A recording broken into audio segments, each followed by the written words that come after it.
All right. Hello, everybody.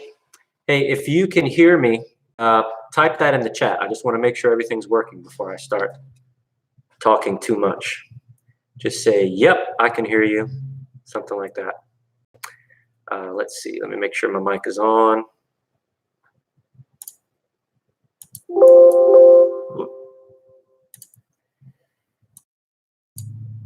Yep.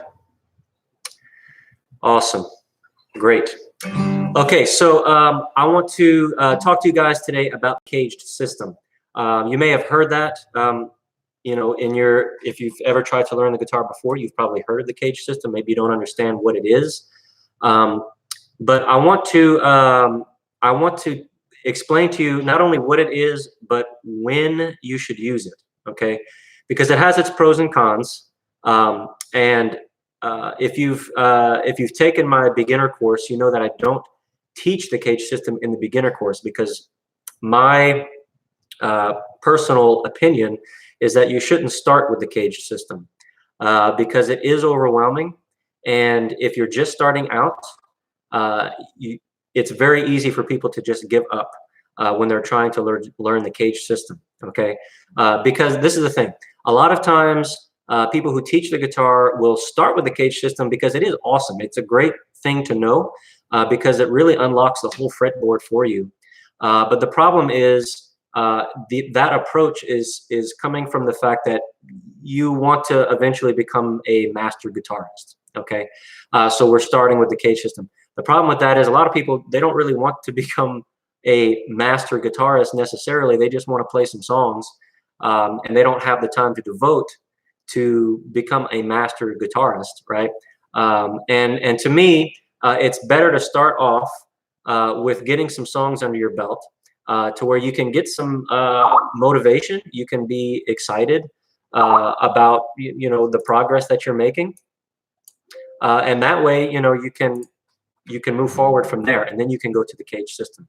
So there's the CAGED system, and then there's the chord family system, and that's how I teach beginners, is to learn things by a chord family. Okay, and so if you're an absolute beginner, then that's where I recommend you start with a chord family, because the CAGED system, you do have to learn bar chords. You can't get away from it, and bar chords are notorious for being difficult to play and for making people quit the guitar. Okay, but there are alternatives. So if you just want to get in, if you're just starting to get in guitar, then you don't have to learn bar chords in the beginning. Okay, there are hundreds of songs you can play without knowing bar chords. So start there. Okay, and there I have my chord family cheat sheet on my website. If you haven't gotten that yet, get that. It's free. The chord family cheat sheet is a great place to get started. I teach you the 18 chords to learn. None of them are bar chords, and I teach you them based off of chord families. And literally, you can play hundreds of songs with just those chords, and that's where you should start. But once you have that under your belt and you've got some experience on the guitar, and you want to begin to expand out of that, kind of grow your from there, then the CAGED system is a great place to go from there. Okay, now the reason for that is because the CAGED system is going to unlock the rest of the fretboard for you. You can literally play any chord that somebody puts up on, if you're looking up the song and it says something crazy like B flat minor or something, you can find it once you learn the CAGED system. Okay, so that's the power of the CAGED system. So I want to explain it to you how it works. So the CAGED system, we have the acronym CAGED, which spells out caged. Okay, so that's very easy to remember. So those are the 5 chord shapes that we're going to be using in the CAGED system. Okay, so if you've ever tried to learn guitar up to this point, you might already know these 5 chords. The C, A major, G, what is it, E, and then D. Okay, so those are the 5 chord shapes. All right, now from those 5 chord shapes, we can create any other chord on this guitar. Okay, so I want to explain how we can do that. Now, the first thing, so let's start with the C chord. All right, so here we are at C. Okay, now we can play C this way with our first, second, and third finger. But for the CAGED system, we should play it with our second, third, and fourth finger and leave our first finger open because we're going to need that when we shift this thing around, this shape around to play bar chords, okay? So if I take this C shape with my second, third, and fourth finger, this is a C chord, okay? Now, if I shift this up by 1 fret, okay, so I take exactly the same shape and I just shift it up a fret, okay? This is going to be the next, this is a half step up. So if we look at on the piano for me is easier to visualize. But if you look at a C note on a piano, the next note is a black key, and that's C sharp, okay? So if we go up this is what's called a half a step. This is gonna be a C sharp, okay?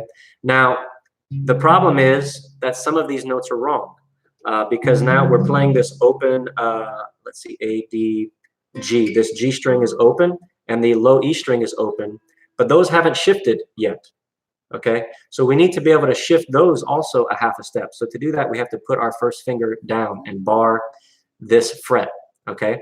So that becomes, now this is a C sharp chord, all right? Now I can keep moving this up the fretboard. If I move it up another half step, then we go from C sharp to D, all right? So that's the next step. So this becomes a D chord, which is the same chord as this, okay? So that's 2 different ways to play a D right there, right? So again, this is our C shape, but using that bar there, and so this is a D note. Now, if we move that up again, we're just moving up a half step, so that becomes a D sharp. And I can keep going from D sharp to E, from E to F, because E doesn't have a sharp, and then F sharp, G, and so on up the fretboard, okay? So with one shape, all of a sudden, you can now play, 12 different notes, okay? So that's what's really cool. Now, you see, once you get to the 12th fret, you're starting over again, right? So once we're here at the 12th fret, this is a C, just like it is down here, all right? But right there, you've got 12 different notes that you can play, 12 different chords that you can play just from one shape, okay? So that's the power of the CAGED system. And we could do the same thing with the other shapes. So if we go from C to A, so now we're going to play A with our second, third, and fourth finger so that we can have our first finger open. So this is A major. And remember, for A, we're not playing that low E string, okay? So this string is not part of the A chord, and it's not going to be part of any of the shapes, any of the chords we play with this shape, all right? So if this is an A, if I move up a half step, if you think about the piano again, the next note from A is going to be A sharp, okay? So if I come here, I shift this up, but guess what? I have to shift up the notes that are open. So this A string and the low E string were open here, but now since I'm shifting it, those 2 strings have to shift as well. So I need to put my finger down to bar here.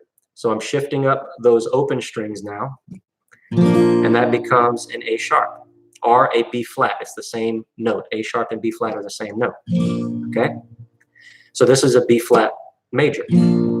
Now, if I shift it up again, from A sharp, we go to B. All right, and then we keep going up the fretboard. Let's see, from B, B doesn't have a sharp, so we go to C, C sharp, D, D sharp, and then so far up the fretboard. Let's see, Chris, that's a great question about minor power chords. I'll explain that in just a minute. So we have again, the A, that's the A shape, and then let's go from A to G, so C, A, G. So the G shape, you could play G this way, but again, we need to keep our first finger open so that we can bar the open strings. So we're going to play G this way with our second, third, and fourth finger, like this, okay? That way, when we shift, now this is going to be really difficult to do because your fingers are everywhere, but somehow you have to bar like this, right? Because we have this blank space and we're starting here. So when we shift, our first finger needs to come way over here. Now this is really hard to do, okay? So there's an alternative to this. The alternative is to just let go of your second and third finger and just play the G shape, omitting the open E string and the open the A string. Okay, so we're not playing E and A. we're just playing the 4 strings from D down. Okay, so we're barring the D, G, and B string, and we're playing with our first finger on the 4th fret in this point of the high E string. And so we're just strumming those 4 strings, and that's going to be our G shape. All right, and so if we move G a half step up like this, that becomes G sharp. So this is a G sharp. We can move that up, and that becomes an A. All right, and we can keep going up the fretboard. A sharp, B, and then C, C sharp, D, and so far up the fretboard. Okay, let's see what's after G. We got E. Again, we have to keep that first finger open so we can bar. So we're going to play the E with our 2nd, 3rd, and 4th finger. And then we just do the same principle. We slide that up, and now we have to bar those open strings. And this becomes F. And then F sharp, G, G sharp, A sharp, B, and so far up the fretboard. And then same thing with D. Okay. So again, with D, we have to play it with our 2nd, 3rd, and 4th finger to keep that first finger open. And then we're going to slide that up, and we're going to bar. Just all we need to do is is press down the D string, because these 3 strings are already being pressed down, and the low E string and the A string are not part of the D chord. So all we have to really do is press down on the D string and play the bottom 4 strings. Okay, so that's a D. We go from D to D sharp, from D sharp to E. And we can keep going, F sharp, G, and so forth up the fretboard. Okay, so that's the idea of how you can find all these different chords using the CAGED system. Now, to Chris's question about playing minor chords, the same idea applies. So if we are, this is an E minor is just by removing your first finger. Okay, so this is an E minor chord. Now, remember, with the CAGED system, we need to play it with our 2nd, 3rd, and 4th finger. So we're removing our 2nd finger. So this is an E minor. Now we could take this same idea, slide it up, put our first finger down, and that's an F minor. Okay, move it up another half step, that's an F sharp minor, and that's a very popular chord, F sharp minor, especially in the E family. Okay, so F sharp minor, we keep going. This becomes a G minor. Okay. Now, see, that's a lot of times if you're playing, you're used to this G and you see a sheet music that has G minor, you're like, well, how do I turn this into a G minor? Well, you really can't. You have to play G minor like this up here, okay? So that's how you use the minors. Now, the same thing is with any variation. So if this is E, again, this is E minor. If we do E7, so E7 is removing the pinky. We have our 2nd and 3rd finger down, but our 4th finger comes up. This is E7, okay? So I could do the same thing. This becomes F7, F sharp 7, G7, and so on, okay? If we want to do E minor 7, E minor 7 is just 1 finger, our 3rd finger on the 2nd fret of the A string. That's E7. I'm sorry, E minor 7. So if we take the E minor 7 and shift it up, that becomes F minor 7. Shift it up again, that becomes F sharp minor 7. Okay, so all of these really complicated looking chords now, like F sharp minor 7, becomes a little bit easier to find once you understand the CAGED system. All right, so going back to the A, same idea. So if we have A, this is A minor. Okay, so if I play it with my 2nd, 3rd, and 4th finger, and I shift that up, that becomes A sharp minor. Shift it up again, that becomes B minor, and this is a very popular bar chord, B minor. And remember, we don't have to bar for the A shape, we don't have to bar the low E string. So, we're just barring from the A string down. Okay, so B minor, keep going, C minor, C sharp minor, and so on, okay? The same thing with 7th chord, so this is A7. I can do the same thing and play A sharp 7, B7, okay? A minor 7 is like this, and I could do the same thing. A sharp minor 7, B minor 7, C minor 7, C sharp minor 7. Okay, so hopefully you're starting to wrap your mind around how this works. All right. Again, the same thing with the D. We have D7 here, so I can play D7 with my second, third, and fourth finger, slide that up. And now we have D sharp 7, okay? C7. So anyway, that's how that works, okay? So if you're ever in doubt, you can always look up, well, what's a D minor 7 look like? And you'll find the bass, the foundational shape of that D minor 7, and then you can shift that up into a bar chord to find one of the other ones, an F sharp minor 7 or something like that, okay? So that's how you can use the CAGED system to shift shapes around to create new chords. And that's really one of the powerful tools of the CAGED system. Another good use of the CAGED system is to find variations of the same type of chord, okay? So for instance, let's start with the C chord again, because that's the first part of the acronym. So we have the C chord, all right? Now, if I want, I can find another way to play the C chord using the CAGED system. So what I can do is, remembering the acronym CAGED, if I take the last place that I'm playing on the fretboard with this chord shape, which is the 3rd fret, that's where the next shape is going to start, okay? So that's the 3rd fret. So from here, this is the C shape. Now what I'm going to do is I'm going to move up the acronym and I'm going to play the A shape, and I'm going to start the A shape on the 3rd fret, okay? So right here. This is a C chord, all right? So this is a C in the same way that this is a C, using the A shape. Now I could move up the acronym again and go to the G shape, all right? So C, A, G, and I'm going to play the G shape from the last place I played on the frets, which is here on the 5th fret, and I'm a bar from the D string down and place my pinky 3 frets higher, and that's a C chord using the G shape. Okay, then I can go from there, from G to E, and I'm going to go to the last place I played on the fret, and I'm going to play the E shape chord, and that is a C chord using the E shape, right? And then from the let's see, we're going to D next. So from the last place I played, I'm going to go to the D chord, the D shape, which is going to be right here. All right. So that's another C chord using the D shape. All right. So right now, what I just did was I used every single one of the shapes from the CAGED system to play the same chord. All right. All of those things I just played was a C chord in 5 different ways.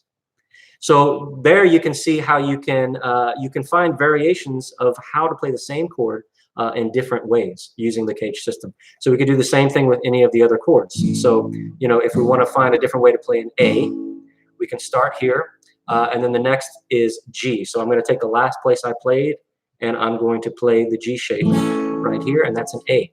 All right, last place I played, and I'm going to do the E shape, and that's an A.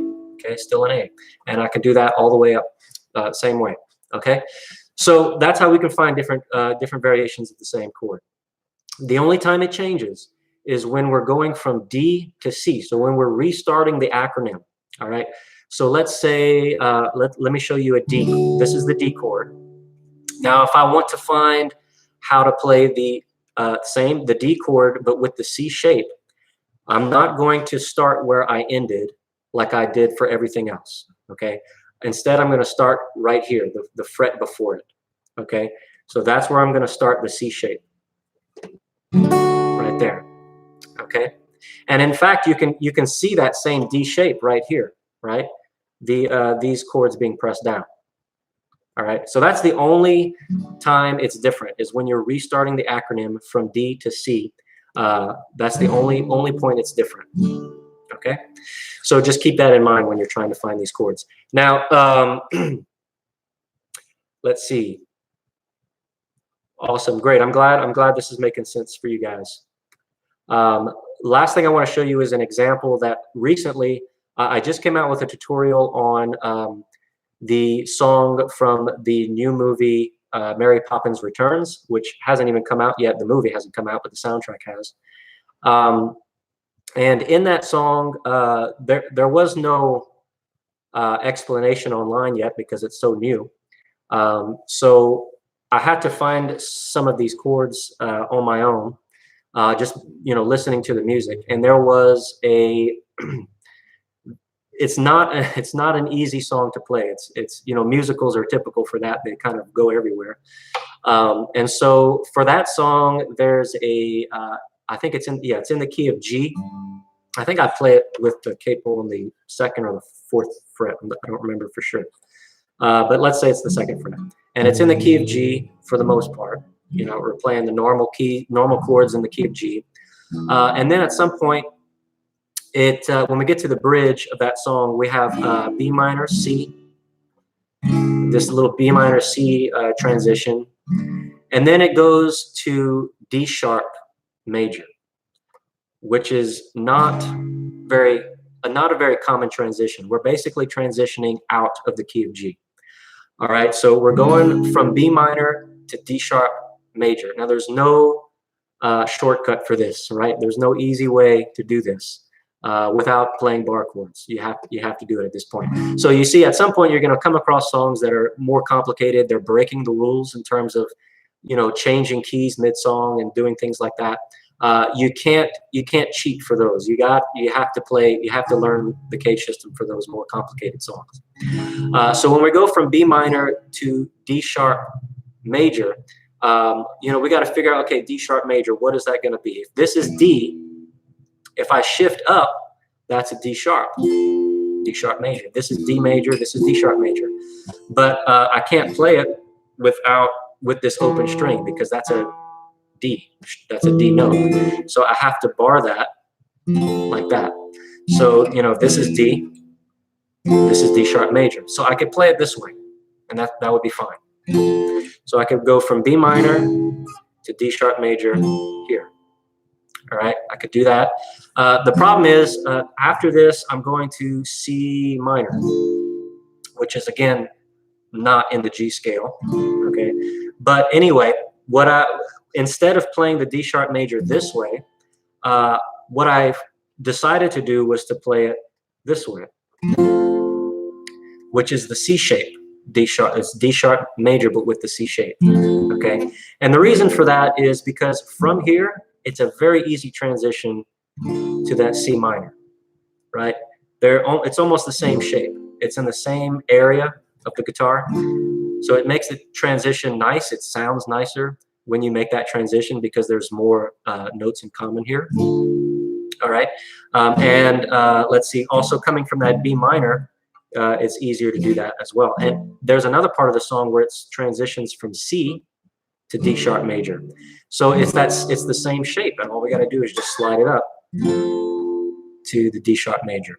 So that's some instances where you can play around with the different variations of the chords, and you can decide, well, which variation should I use? It would work either way, but some of them one will be typically better than the other in terms of making transitions easier and just making it sound a little bit better. So just think about that whenever, if you're looking at songs and it has these weird chords in there, that's how you can find them and play around with the different variations to find the best way to play them. Cool. All right, let me see if we have any questions about any of this. Let's see.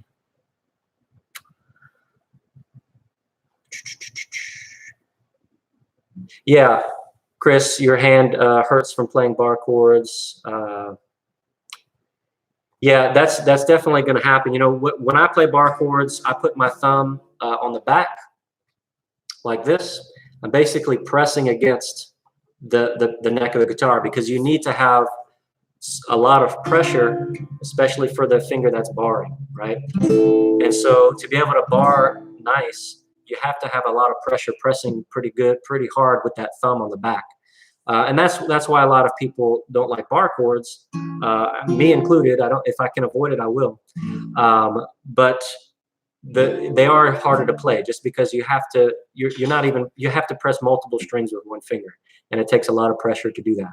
Some things to keep in mind though when you're playing bar chords is you need to bar on the sweet spot of the fret, which is 3/4 of the way up on the fret. It's not in the direct center of the fret.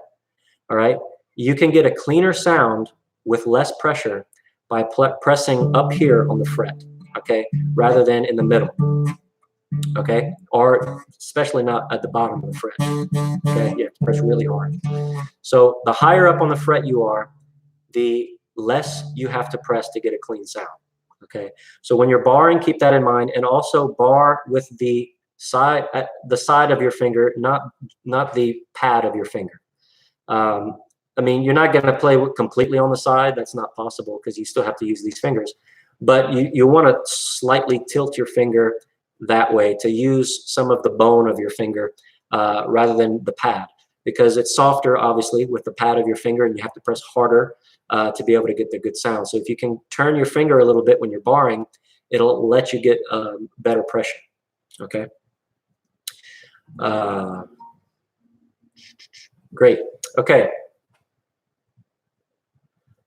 Let's see.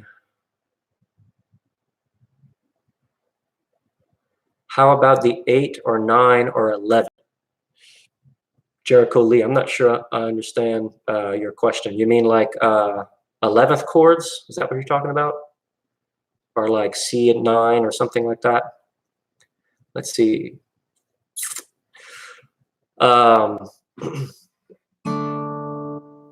If that's what you're referring to, you know, typically the 9 and 11 and 13 and those are referring to, if you look at the piano, those are triads, major or minor thirds. So when you're playing a chord, yeah, okay, that's what you're talking about. So when you're playing a chord, you're playing the first, the third, and the fifth, right? It's very easy to understand it when you're looking at a piano, not so much on guitar. But you're playing the first, third, and fifth of the scale. That's a basic triad, right? Now, if you can keep going up and keep adding major or minor thirds intervals, which, you know, a major third is 2 whole steps, and a minor third is a whole step and a half step. And so those are very, very common intervals, major and minor thirds. And so if you keep going up from the first, third, and fifth, if you go up another third, that's the 7th. So when you see C7, it's referring to you're playing the triad plus the 7th note in the scale, okay? If it says C9, then you're playing 1st, 3rd, 5th, 7th, and 9th, okay? If you see C11, you're playing 1st, 3rd, 5th, 7th, 9th, and 11th. And 13 means all of that plus the 13th, okay? And then after that, you can't add any more because you're starting over with the first note of the scale, which is C. Okay, so now if you see something like C add 9 instead of just C9, then that means you're just playing 1st, 3rd, 5th, and 9. You're eliminating, you're not playing anything in between 1st, 3rd, 5th, and you're adding the 9th. Same thing with add 11. That would be 1st, 3rd, 5th, and you're adding 11, not 7 and 9. Okay, so that's a little bit of music theory right there. And that's how that works. But in terms of, like, for instance, C7 would be played like this. All right, so we're adding this finger here. Now, how to play that as a bar chord, you know, I have no idea how you would do that. Unless you wanted to play, let's say, D7. Let's see, yeah, see, you wouldn't be able to play it that way either. You'd have to bar it like this. But like, for instance, the E7, you could find, you would need to play around with it like I'm doing and find different ways to play it, because some shapes you're not going to be able to do it, right? So in it, for instance, you can play E7, E major 7 with the E shape. So if I move, if something's calling for F sharp major 7, then I could use the E chord shape and I could shift it up here, and I can remove this finger, and that becomes a 7th note. So that becomes F sharp major, yeah, F sharp major 7. Okay, so if you can't play 7ths or 9ths or 11ths in one shape, you can try it in a different shape, because remember, we just talked about how there's at least 5 different variations to play one chord. So you can move that around and try to play it in a different way that allows you to play the 7th or the 9th or the 11th or the 12th or the 13th interval, right? And some of that is not even possible to do on the guitar because we only have 6 strings. So you're not going to be able to play something that has 13, what is it, 1, 3, 5, 7, was 1, 3, 5, 7, 9, 11, and 13. That's 7 different notes. Okay, so you can't play that on the guitar. So there are some things that you just can't do on the guitar, and so you got to keep that in mind. We are limited in some of the things we could do. But great. All right, I hope that helped you guys understand the CAGED system a little bit. And I'll go ahead and sign out for now. I'm going to try, let's see. Should guitarists learn the basics of the piano to better understand music theory? Yeah, I think that's a great idea. Learning the piano has helped me tremendously. I took piano lessons when I was 13, I believe. And understanding, I always visualize the piano when I'm trying to transpose music.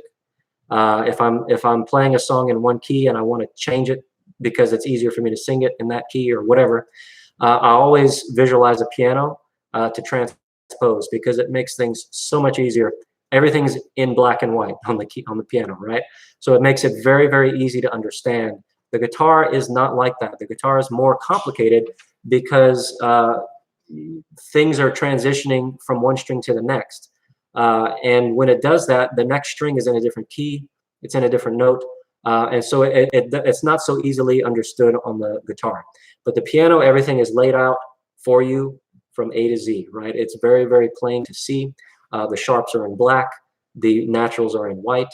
So it's so easy to understand it, okay? So you don't have to become a professional piano player, but if you can understand a little bit of theory on the piano, it really helps to take that understanding and apply it to the guitar as well. So yeah, I think that's a great idea. Awesome.